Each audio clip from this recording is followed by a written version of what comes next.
Welcome to Africa Express, ladies and gentlemen. As the war in Ukraine is going on, and it's very difficult to say the situation because this year Donald Trump said he will begin peace talk with Russia about ending the war. And we know it's not Donald Trump who began this war. The war was begun by Russia, especially Vladimir Putin. And this guy want to destroy Ukraine. He want to win the war. And now Donald Trump is going to Russia, talking with Vladimir Putin soon. As far as we know, the delegation that was in Turkey, who was there to talk with Foreign Minister Lavrov of Russia and the Minister of Defense and Secretary of State Rubio, the new Secretary of State of the United States. They were meeting in Turkey for peace talk, and those peace talk, was without Ukraine. And the Ukrainian government said that they are not agree if they make any peace talk where they are not invited to discuss. And this is very shameful from the United States, who want to make peace inside the Russia-Ukraine war. Things are not going like before when Joe Biden was in the administration of the United States. Well, now the administration of the United States with Donald Trump is seeking peace by any means. We have heard also that Donald Trump said to Zelensky, the president of the Ukrainian country, that the resources that are in Ukraine, those mineral resources, they wanted has an exchange deal for aid support for the Ukrainian army. And this is also shameful. Like with Joe Biden, they were just doing those aids for the free world, for democracy and for liberty. And they were not doing it because of any interest. They were doing it for the interest of the West. Because Russia is not a state like the West states. And now they say they want to make this deal with Russia, yes, but Ukraine is not invited at the table.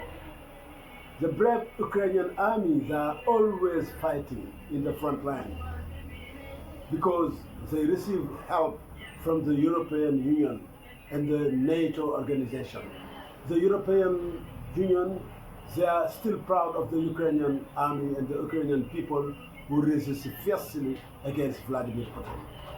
So the war is sustainable for the Ukrainian because of the help of the European countries, especially UK. The UK now is directing the contact group help for the Ukrainian army. All the European people who help Ukraine financially, militarily, they are led by the Prime Minister Starmer of the United Kingdom.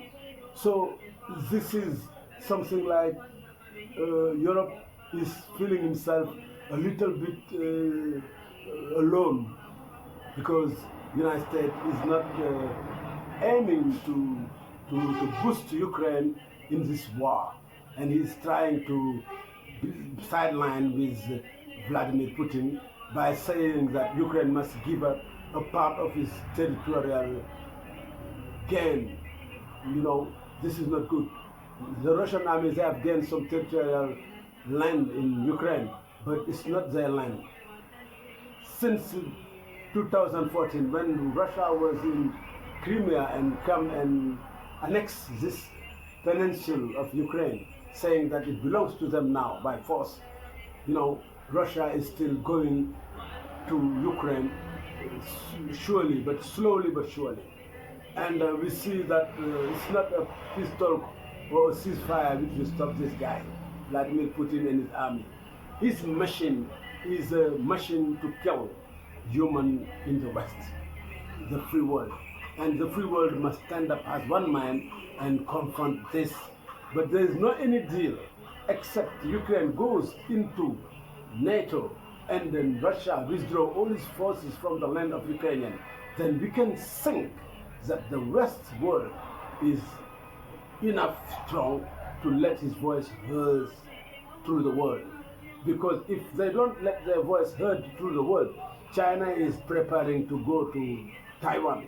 And they say that the West is not strong enough to deter them from doing it.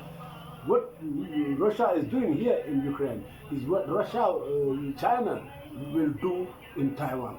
And so on all around the globe. You hear about North Korean people, North Korean soldiers are already in Ukraine by the side of the Russian, which is a sign of wickedness of the Russian army.